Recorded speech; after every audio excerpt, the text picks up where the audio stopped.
Assalamualaikum warahmatullahi wabarakatuh. Bismillah, alhamdulillah, salatu wassalamu ala rasulillah Sayyidina Muhammadin ibni Abdillah wa man tabi'ahu wa la hawla wa la quwata illa billah, amma ba'd. Yang saya muliakan pengasuh Pondok Pesantren Tebu Ireng Kiai Haji Abdul Hakim Mahfud beserta Bu Nyai dan segenap pengurus Pondok Pesantren Tebu Ireng pada saat ini, Pak Wakil Gubernur Jawa Timur Dr. Haji Emil Elistianto Dardak, para duriyah Hadratus Syekh Kiai Haji Hashim Asy'ari, para Pak Lek saya, Bu Lek saya, semua saudara-saudara yang telah hadir yang tidak bisa saya sebutkan satu persatu, para pembicara pada malam hari ini, tapi mungkin belum terlihat, Al-Mukarram Kiai Haji Agus Ali Masyuri, yang malah terlihat Yai Marzuki Mustamar ya. Lalu juga Gus Profesor Dr. Nadir Shah Hussain, yang dulunya adalah PCINU Australia, New Zealand. Para excellencies, diplomats from the US, Australia and other countries who are here. Segenap masayih, para yai, para bunyai, segenap pengasuh pondok pesantren yang telah hadir pada hari ini, segenap santri putra dan putri, serta segenap warga masyarakat yang telah hadir pada acara hari ini. Ada satu yang belum saya sebutkan, memang saya simpen terakhir, yaitu Menteri Koordinator Bidang Polhukam Profesor Dr. Muhammad Mahfud MD, yang juga telah hadir bersama kita beserta seluruh jajaran beliau. Pak Mahfud ini untung sering hadir haulnya Gus Dur, sehingga tidak bisa dicurigai sengaja mau kampanye menggunakan haul Gus Dur untuk kampanye. Beliau paling rajin karena memang kadernya Gus Dur sejak dulu. Pak Mahfud ini istimewa sekali karena beliau adalah eksperimen politiknya Gus Dur. Jadi Gus Dur tahu bahwa orang Madura itu yang paling ditakuti adalah aparat, yang paling ditakuti salah satunya. Nah, jadi sama Gus Dur sengaja dibalik, Pak Mahfud diangkat jadi bosnya para aparat, menjadi Menteri Pertahanan pada waktu itu ketika Gus Dur jadi presiden. Nah, walaupun Pak Mahfud awalnya salah kira, dipikir Menteri Pertanahan. Waktu ditanya sama Gus Dur, Pak Mahfud sampai jadi menteri di kabinet saya ya? Oh iya Gus, menteri apa Gus? Menteri Pertahanan. Pertanahan Gus, kata Pak Mahfud. Wah, karena beliau guru besar ilmu hukum tata negara, dipikir ilmu pertanahan, ternyata pertahanan. Nah, ada dua alasannya, yaitu Pak Mahfud menjadi bosnya para aparat, yang kedua menjadi Menteri Pertahanan. Itu adalah jabatan yang sangat strategis dan sangat rawan untuk disadap. Tapi Prof. Mahfud tidak pernah takut disadap, karena beliau kalau ngomong pakai bahasa Madura, yang nyadap juga bingung. Bapak Ibu sekalian yang saya hormati, pertama-tama kami mengaturkan salam dari segenap keluarga Kiai Haji Abdurrahman Wahid, wabil khusus ibu saya, Bu Nyai Sinta Nuriyah Abdurrahman Wahid yang ada di Jakarta. Dan tentunya kami sangat berterima kasih kepada Gus Kikin, Bu Nyai Leli, dan segenap pengasuh Pondok Pesantren Tebu Ireng yang tetap istiqomah untuk menyelenggarakan acara haul Gus Dur, dan para masyayikh Pondok Pesantren Tebu Ireng ini dalam setiap tahunnya. Saya juga berterima kasih kepada segenap masyarakat yang juga terus istiqomah untuk hadir bersama-sama dengan kita semua untuk memperingati haulnya para masyayikh Tebu Ireng, termasuk haulnya Gus Dur. Dan saya meyakini bahwa acara haul ini diselenggarakan tidak lain dan tidak bukan, tentunya kita semua mengharapkan barokah dari berbagai macam untayan ayat-ayat Quran, bacaan Yasin, tahlil dan berbagai macam doa yang telah dipanjatkan, dan juga bagi kita untuk bisa mendapatkan suri tauladan, bisa mendapatkan hikmah dari apa yang telah dilakukan oleh para masyayikh pada waktu masa hidupnya dulu. Terima kasih sekali Yai Mustain tadi atas pembacaan manakibnya, sangat luar biasa sekali ya, dan membuka cakrawala kita akan sepak terjang dari para masyayikh NU yang sangat-sangat luar biasa, apalagi kalau diukur dari kacamata zaman sekarang, di mana beliau-beliau itu betul-betul berbakti untuk kepentingan masyarakat. Kalau Gus Dur sendiri bagi saya tentunya bukan cuma sekedar ayah biologis, tapi beliau juga adalah seorang panutan, seorang pemimpin bagi saya. Saya sering dikomentari, enak ya jadi anaknya presiden. Buat saya jadi anak presiden biasa aja ya. Soalnya waktu itu juga Gus Dur kan nggak pernah dorong-dorong saya untuk nyalon, jadi juga bagi saya nggak ada yang terlalu istimewa gitu kan. Nah, tetapi yang menjadi sangat istimewa adalah menjadi putrinya Gus Dur.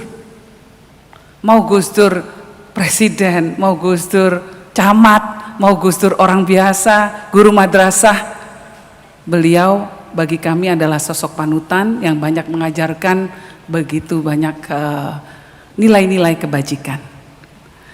Gus Dur dalam hidupnya memang sangat penuh dimensi, penuh multidimensional.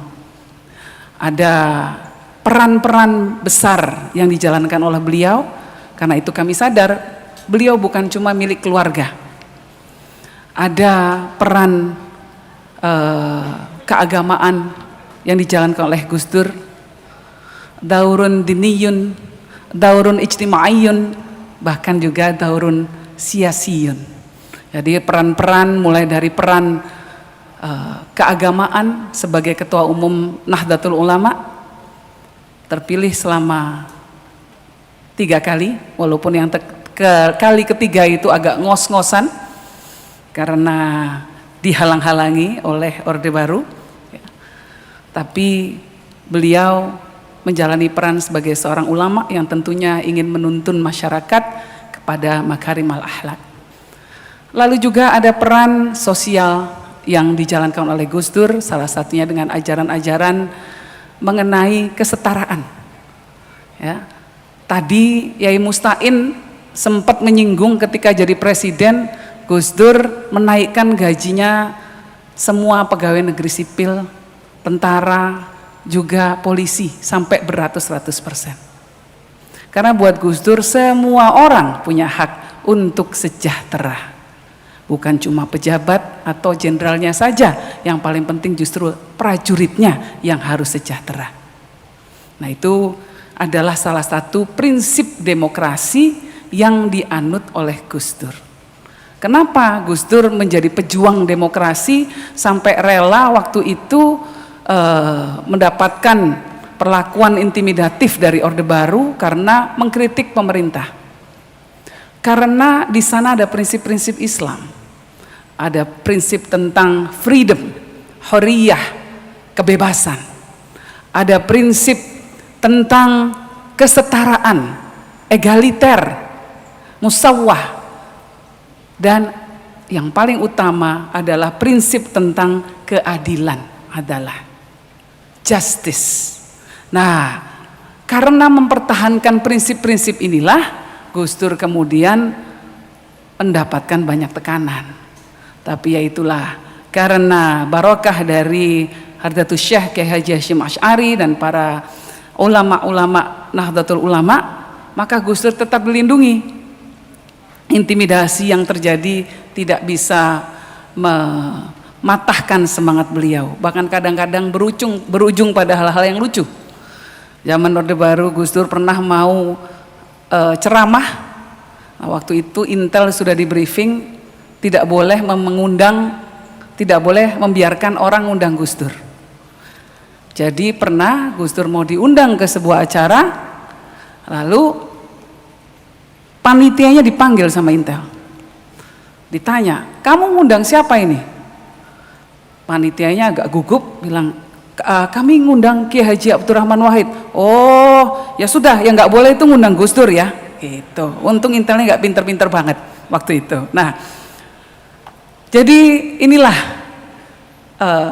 hal-hal yang menjadikan Gus Dur bagi saya sosok yang istimewa sekali.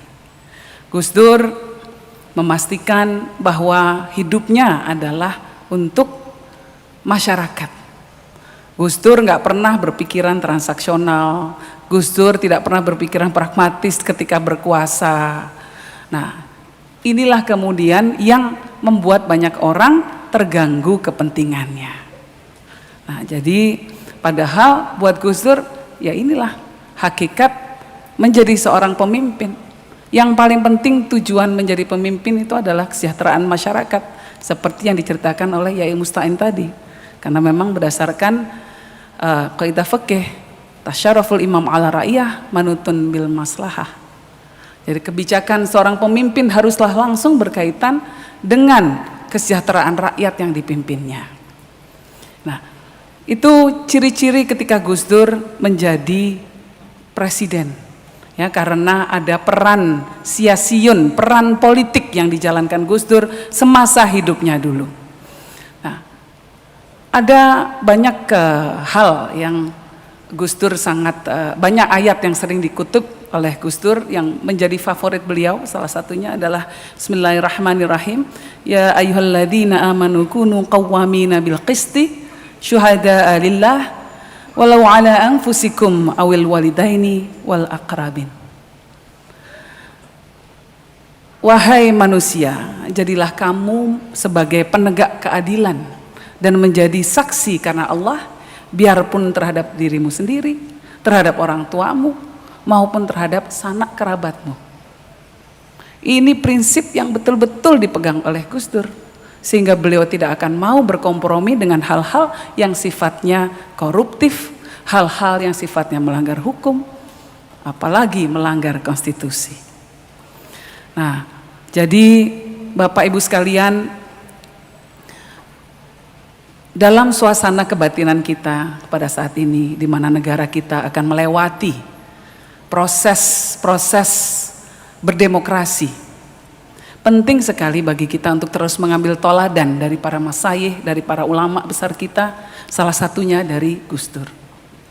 Ada sebuah kutipan dari kitab Hikam yang beliau juga sangat suka. Idfin wujudaka fi ardil khumul.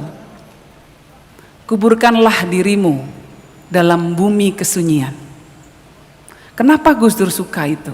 Karena di sana Gus Dur menghayati hakikat menjadi seorang pemimpin, hakikat menjadi seorang ulama, hakikat menjadi seorang kiai, menjadi seorang pengabdi masyarakat, itu adalah tidak lain dan tidak bukan hanyalah mencari ridha Allah.